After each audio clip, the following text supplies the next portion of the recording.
Halo, assalamualaikum warahmatullahi wabarakatuh. Balik lagi di Handphone Filmmaker. Di episode kali ini saya akan membahas mengenai bagaimana cara membuat konten yang informatif. Enter in more Handphone Filmmaker.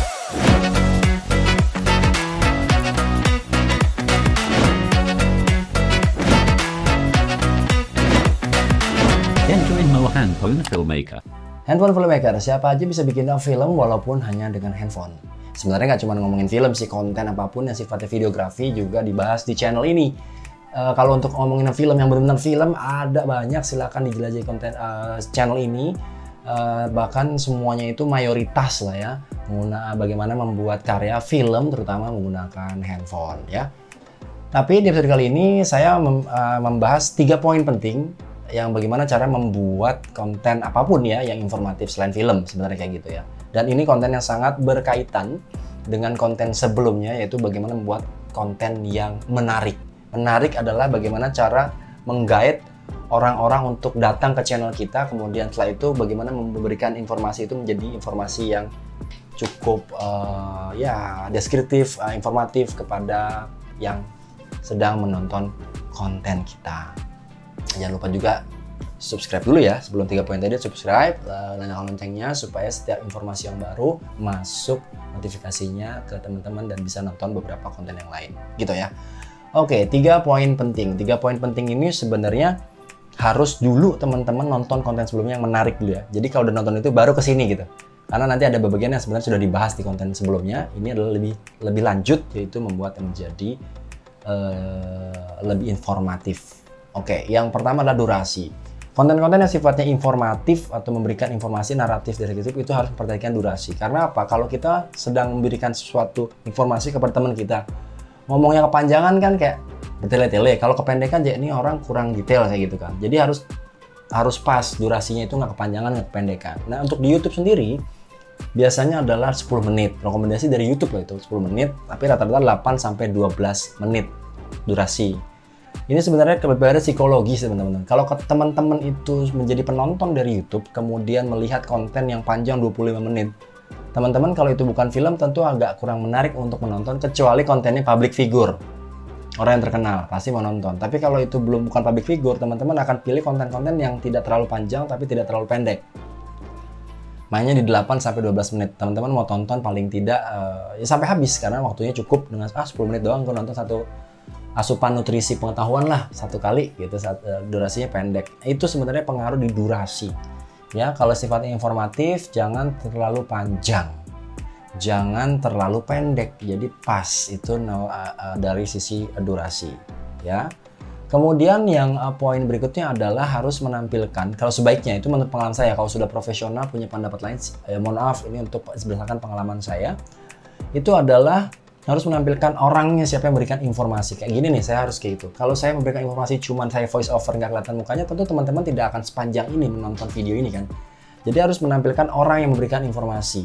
Kalau teman-teman contohnya adalah di TV, kemudian dari siaran berita, itu pasti nggak langsung beritanya kan, gambarnya kan, tetapi diisi dulu anchornya, pembawa acaranya, penyiarnya menyampaikan, oh telah terjadi gini, baru nanti dikasih cuplikan video beritanya.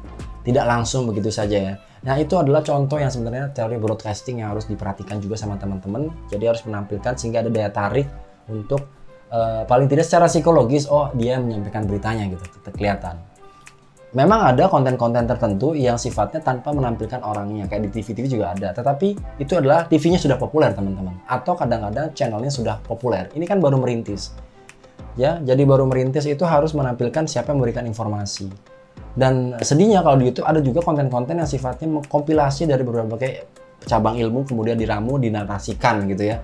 Sayangnya mereka banyak mencuplik video-video orang, dan itu tidak boleh di YouTube. Kalau ketahuan bisa di take down videonya dan akhirnya YouTube-nya mati, benar-benar mati. Makanya sebaiknya memang membuat konten dari nol, dari konten yang teman-teman sendiri, di shoot dari awal. Nah, udah capek-capek syuting, kontennya nggak ada yang nonton.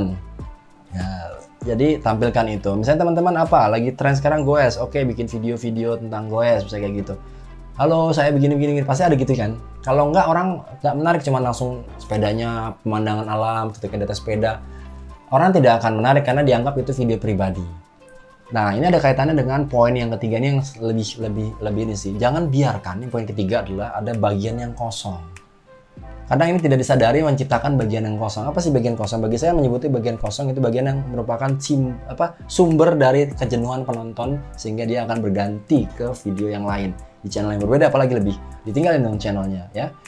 Yaitu titik yang bagian yang kosong. Jadi bagian itu sebenarnya hanya untuk memperpanjang durasi, tapi tidak ada sisi informatif atau sisi yang menarik yang layak untuk orang bertahan di situ. Dan ini berbahaya karena channelnya akan ditinggalkan atau videonya akan ditinggalkan berganti ke video yang lain. Kalau videonya masih channel sendiri nggak apa-apa, kalau channel orang lain, nah seperti itu ya. Jadi untuk menambah frekuensi tayang adalah biasanya kadang ada orang yang membuat misalnya video itu kosong gitu ya. Hanya diisi misalnya saya hari ini ban saya kempes, kemudian saya perbaiki. Terus habis itu cuma ditaruh kameranya, kemudian ada yang suka benerin sepeda, tukang benerin sepeda, kemudian misalnya sepeda bocor gitu, kemudian di shoot, diem gitu. Saya sebenarnya bukan mengomentari soal YouTuber goes ya. Ini contoh. Saya tidak ada apapun niatan untuk membahas ini sebagai sampling saja. Dan ini sebenarnya tujuan saya adalah jika itu lebih dibuat informatif, itu akan lebih baik. Karena itu salah contoh yang sekarang sedang fenomena gitu. Bisa aja misalnya memasak, kita akan memasak misalnya spaghetti. Itu jangan pada saat merebus spagettinya lama dibiarin panjang gitu juga kasih musik. Itu contoh ya, itu bagian yang kosong. Kalau bisa dicepetin jadi time lapse kayak gitu, terus dikasih musik, atau kalau nggak dikasih narasi. Banyak kan sih dikasih narasi. Biarkan ini mendidih sampai sekian, tapi jangan terlalu panjang. Itu adalah titik yang kosong, teman-teman. Ya, titik yang kosong itu akan membuat penonton tidak akan bertahan lama di channel itu. Ya, itu tadi beberapa contoh yang sebenarnya yang kerap saya lihat. Dan dulu channel saya seperti itu pada saat saya bangun channel awal-awal, bukan channel sih, video saya seperti itu, lebih kepada banyak titik yang kosong, cuma dikasih musik seolah-olah itu menarik. Ya menarik untuk saya atau teman saya yang kenal saya. Tetapi ketika itu untuk dijual kepada penonton yang baru, yaitu publik gitu ya, itu akan menimbulkan titik bosan atau titik boring atau titik kosong yang membuat orang itu berganti ke video yang lainnya. Ya, 3 poin penting tadi. Yaitu pertama durasi, yang kedua tampilkan wajahnya kayak YouTube gamer saja kan ada muka si gamersnya kan. Kemudian yang ketiga adalah jangan biarkan ada titik kosong. Kalau masih ada bagian yang itu, siasati dengan memberikan narasi. Nggak apa-apa misalnya videonya saya sedang goes, ditaruh tuh videonya masih kayak gitu, nggak apa-apa, misalnya benerin ban gitu. Tapi diisi. Ya benerin ban adalah begini. Kemudian bisa juga dikasih tulisan-tulisan.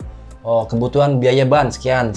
Jadi orang itu akan terdorong untuk melihat kontennya.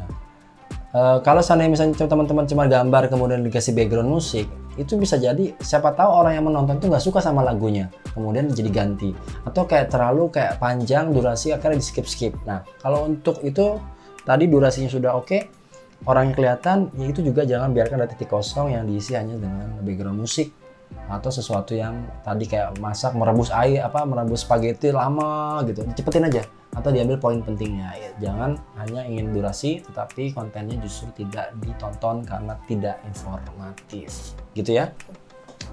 Itu dulu dari Handphone Filmmaker. Kali ini tidak membahas cara bikin film tapi lebih pada konsep bagaimana membuat konten apapun selain film ya. Itu menarik sudah di episode sebelumnya, sekarang adalah informatif. Komentar yang baik-baik karena sesungguhnya saya mendeliver ini bermaksud untuk membagikan suatu kebaikan kepada orang untuk supaya lebih baik. Jadi kayak punya goals gitu, setiap karyanya itu punya seperti apa. Dan hal seperti ini sebenarnya banyak disampaikan di beberapa seminar-seminar yang terkait dengan broadcasting atau orang-orang yang profesional sudah biasa seperti ini. Cuman ini saya bagikan gratis di YouTube kepada teman-teman. Apa yang saya alami, saya memiliki pengetahuan, saya bagikan. Kalau ada pertanyaan silahkan komentar di kolom komentar, tapi perhatikan undang-undang ITE dan juga jangan sampai mencontohkan kalimat-kalimat buruk kepada penontonnya. Ya, jangan lupa like dan subscribe karena dengan subscribe bisa mendapatkan informasi yang baru. Karena di Handphone Filmmaker semua orang bisa bikin film walaupun hanya dengan handphone. Enter in Handphone Filmmaker.